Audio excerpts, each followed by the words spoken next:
White House Press Secretary Karine Jean-Pierre held a press briefing on Thursday. This comes 2 days after the midterm elections. She was specifically asked if President Joe Biden still intends to, quote, send a bill to codify abortion rights. Biden announced in October that his main priority, if Democrats expand their control of Congress, will be to enact legislation that protects abortion rights. His announcement came after the Supreme Court overturned Roe v. Wade back in June. Jean-Pierre said that Tuesday's election showed that, quote, Americans don't want to see a constitutional right that they had for 50 years taken away. Thanks, Karine. Prior to the election, the president said that he would send a bill that would codify Roe v. Wade to Congress if Democrats gain 2 seats. At best, he may only gain 1 seat in the Senate. So is it still his intention to send a bill to codify it?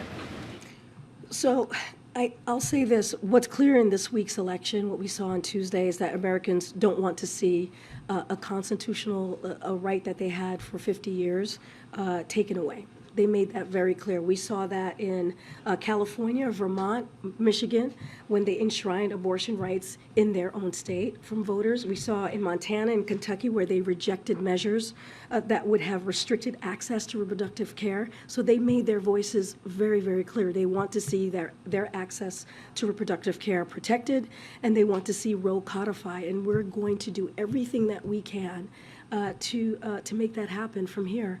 Again, we have to see what the results are. I know that you just laid out that we potentially could have the Senate by 1, but we just have to see what the complexion of Congress is going to look like, and then we'll move forward from there. Is there anything else that the president thinks he can do if there is only 1 seat in the Senate?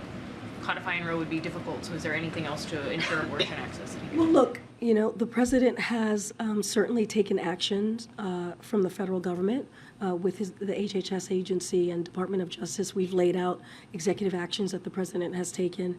We're always looking to see what else we can do.